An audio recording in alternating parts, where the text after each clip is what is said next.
దేశంలోనే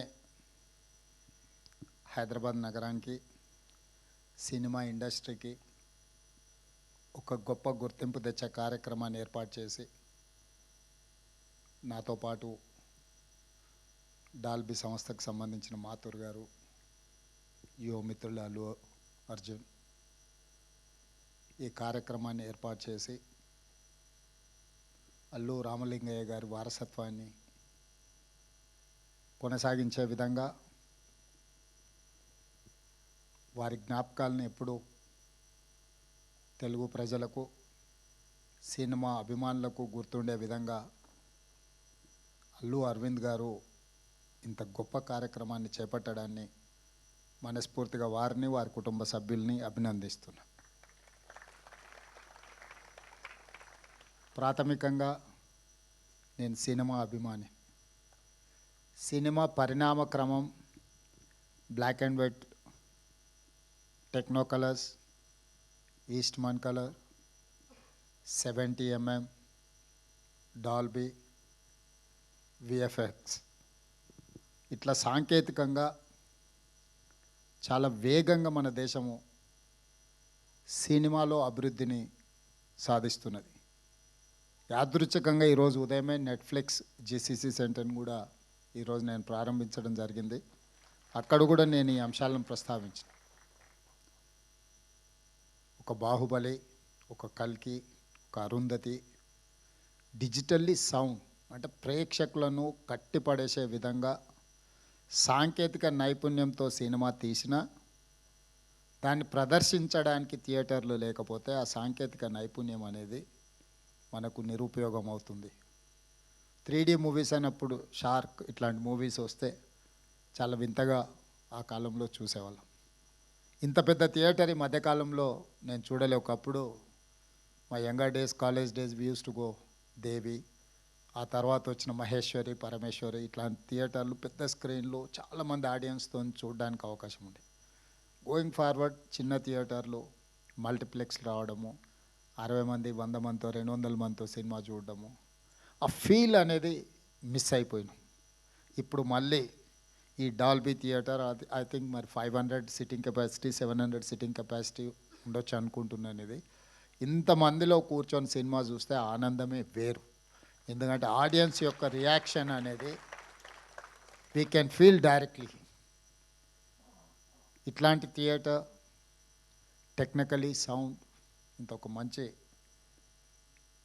థియేటర్ని ఇక్కడ వీరు చేయడం, దీని వెనకాల చెన్నై నుంచి ఇండస్ట్రీ ఆంధ్రప్రదేశ్ హైదరాబాద్కి తరలించినప్పుడు ఆనాడు ఎన్టీ రామారావు గారు, నాగేశ్వరరావు గారు, రామనాయుడు గారు, అదేవిధంగా సినిమాలో అడ్వెంచర్స్ చేయాలి అని అంటే ఆ రోజుల్లో పద్మాలయ స్టూడియోస్ నటశేఖర కృష్ణ గారు సినిమా అడ్వెంచర్స్ ఫస్ట్ కలర్ మూవీ తీయాలన్నా, 70mm మూవీ తీయాలన్నా రకరకాల experiments, adventures with lot of efforts ఆ రోజు కృష్ణ గారు చేసేవాళ్ళు. కృష్ణ గారు ఒక సంవత్సరంలో 15-16 సినిమాలు హీరోగా నటించి రిలీజ్ అయిన రోజుల నుంచి ఇప్పుడు 5-6 సంవత్సరాలకు ఒక సినిమా తీసే పరిస్థితి వచ్చింది. ఎందుకంటే నేను కృష్ణ గారి అభిమానిని కాబట్టి అన్ని వివరాలు నాకు తెలుసు. మేము అన్ని లెక్కలు పెట్టి వాదించేవాళ్ళం. నేను వనపర్తిలో చదువుకునేటప్పుడు సినిమాలు అక్కడ రిలీజ్ అయ్యేటివి కాదు. అయితే హైదరాబాదు లేకపోతే కర్నూలు ఇట్లా కొన్ని ప్రాంతాల్లోనే సినిమాలు రిలీజ్ అయ్యాయి. మొదటి రోజు చూడాలంటే వనపర్తి నుంచి కర్నూలు 100 కిలోమీటర్స్ లారీలో ప్రయాణం చేసి సినిమా చూసి వచ్చేవాడిని నేను. అంటే అప్పుడు బస్సులు ఫ్రీక్వెంట్గా ఉండేది కాదు. సినిమా టైంకి వెళ్ళి మళ్ళీ సినిమా చూసి మళ్ళీ వెనక్కి రావాలి అంటే లారీలు, హైవేస్లో ఎక్కువ లారీలు పోతూ ఉంటాయి కాబట్టి లారీ ఎక్కిపోయి మేము ఫ్రెండ్స్ కాలేజీలో ఉన్నప్పుడు సినిమా చూసి మళ్ళీ సెకండ్ షో సినిమా చూసి వెనక్కి వచ్చేవాళ్ళం. సో సినిమా అనేది మధ్యతరగతి వాళ్ళ మీద అత్యంత ప్రభావితం చూపిస్తుంది. మన లైఫ్ని ఇన్స్పైర్ చేస్తుంది. మన లైఫ్లో కొన్ని డెసిషన్ తీసుకోవడానికి కూడా సినిమా ఇండస్ట్రీ, సినిమా కథనాలు, సినిమా ప్రభావితం చేస్తుంది. సినిమా అనేది ఒక కమర్షియల్ ఎలిమెంటే కాదు, సినిమా అనేది ఒక సోషల్ యాంగిల్లో అత్యంత ప్రభావితం చూపించగలిగిన ఇండస్ట్రీ. సినిమాను క్యాజువల్గా మనం తీసుకోవాల్సిన అవసరం లేదు. It is going to influence on our lives.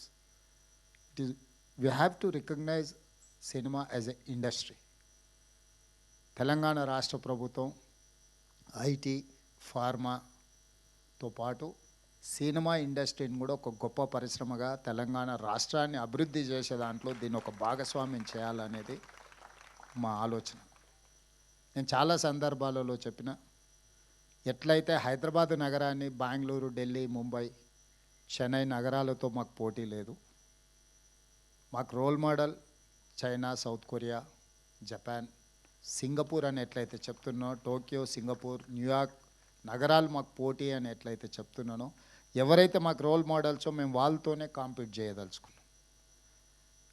Telugu cinema industry కూడా పక్కన కోలీవుడ్తోనో లేకపోతే శాండల్వుడ్తోనో లేకపోతే బాలీవుడ్తోనో కాదు. We have to compete with Hollywood. Hollywood movie చూడడం కాదు, హాలీవుడ్ మూవీ కూడా ఇక్కడ తీయాలి, ఇక్కడ ప్రదర్శించాలి.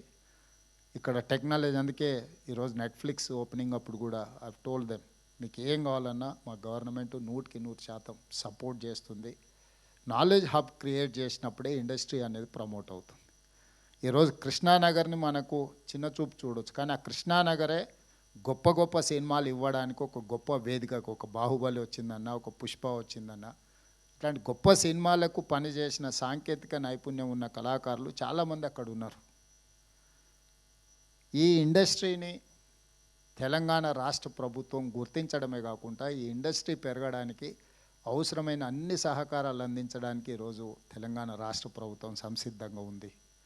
అందులో భాగంగానే ఇది అల్లు అరవింద్ గారు లేకపోతే వారి కుటుంబం నిజంగా ఒక కొడుకు ప్రయోజకుడు అయినప్పుడు తండ్రికి అత్యంత గొప్ప సంతోషాన్ని ఇస్తుంది. తాను సొంతంగా ప్రయోజకుడు అయినప్పుడు కలిగే సంతోషానికంటే పుత్రవాత్సల్యం కానీ పుత్రుడు ప్రయోజకుడు అయినప్పుడు ఎక్కువ సంతోషాన్ని ఇస్తుంది. ఖచ్చితంగా స్వర్గంలో ఉన్న అల్లు రామలింగయ్య గారు ఈరోజు అల్లు అరవింద్ గారిని చూసి తప్పకుండా వారి మనసు ఉప్పొంగుతుంది అని నేను భావిస్తున్నాను. సినిమాలో నటుడుగా నేను వారిని చంటబ్బాయి సినిమాలో అరవింద్ గారు నటించిన నాకు గుర్తుంది. సో వారు నటుడుగా కాకుండా పరిశ్రమలో ఒక ఇన్స్టిట్యూషనలైజేషన్, ఒక వ్యక్తిగా కాకుండా ఒక సంస్థగా గీతా ఆర్ట్స్ కానీ కుటుంబంలో ఇప్పుడు అల్లు అరవింద్ గారు ఏదైతే బన్నీని, అల్లు అర్జున్ని లేకపోతే శిరీష్ని చూసి సంతోషపడుతున్నాడో, అంటే ఆయన సక్సెస్ కంటే కూడా ఆయన పిల్లల సక్సెస్ని ఆయన ఎంజాయ్ చేస్తున్నాడు. సో అల్లు రామలింగయ్య గారు, అల్లు అరవింద్ గారు, ఈరోజు బన్నీ, వీళ్ళ సక్సెస్ స్టోరీ చాలామందిని ఇన్స్పైర్ చేస్తుంది. చాలామంది ది సక్సెస్ వెనకాల ఉన్న వాళ్ళ హార్డ్ వర్క్ని అర్థం చేసుకోవాలి. హార్డ్ వర్క్ అర్థమైనప్పుడు మనకు ఆ వ్యక్తుల పట్ల గౌరవం పెరుగుతుంది. సినిమా సక్సెస్ అవ్వడం, ఫెయిల్ అవ్వడం, బాగుంది బాగాలేదు, 100 రూపాయలు పెట్టి టికెట్ కొనుక్కొని మనం జడ్జ్ చేయొచ్చు. అంతకంటే మనకి ఎక్కువ ఇన్వెస్ట్మెంట్ కూడా అక్కర్లేదు. 100 రూపీస్ టికెట్ కొనుక్కొని సినిమాకి పోయినప్పుడు బయటకు వచ్చేటప్పుడు మనకు కావాల్సింది మనం మాట్లాడుకోవచ్చు. కానీ ఆ సినిమాని తీయడానికి దాని వెనకాల ఉన్న శ్రమ, కఠోరమైన దీక్ష, అట్లాంటి వాటిని మనం అందరం గుర్తించాలి. తప్పకుండా ఈరోజు అల్లు రామలింగయ్య గారి కుటుంబాన్ని, అల్లు అరవింద్ గారి కుటుంబాన్ని, మిత్రులు అల్లు అర్జున్, మీరందరూ ఒక ప్యాషన్ తోటి కంప్లీట్ ఇన్వాల్వ్మెంట్గా అనిపిస్తుంది ఇందులో. ఇంచ్ టు ఇంచ్ మీరు ఇష్టపడి, మనం మొదటిసారి ఇల్లు కట్టుకున్నప్పుడు, మొదటిసారి అంటే పెళ్ళి అయిన కొత్తలో మొదటిసారి ఇల్లు కట్టుకున్నప్పుడు మనకు ఒక రకమైన కన్విక్షన్, కమిట్మెంట్, ఒక భావోద్వేగం ఉంటుంది. ఈరోజు ఈ థియేటర్ పనితనంలో అల్లు అరవింద్ గారిని చూపిస్తూ, డైరెక్టర్స్ గురించి కానీ వీళ్ళందరి గురించి చూపించినప్పుడు ఇంచ్ టు ఇంచ్ ఆయన ఇష్టపడి కట్టుకున్నది వారి మాటల్లోనే ఆ ఆనందం కనిపిస్తుంది. నాకు సమాచారం చెప్పడానికంటే కూడా తను పడ్డ శ్రమ ఈరోజు ఇక్కడ మన అందరం వచ్చి చూడడం ద్వారా మనం అది చూసే దాంట్లో మన కళ్ళల్లో ఒక మెరుపు కనిపిస్తే వారు చాలా సంతోషపడుతున్నారు. ఎందుకంటే నేను నిజంగా కష్టపడ్డది ఈరోజు దీనికి ఒక గుర్తింపు వచ్చింది అని.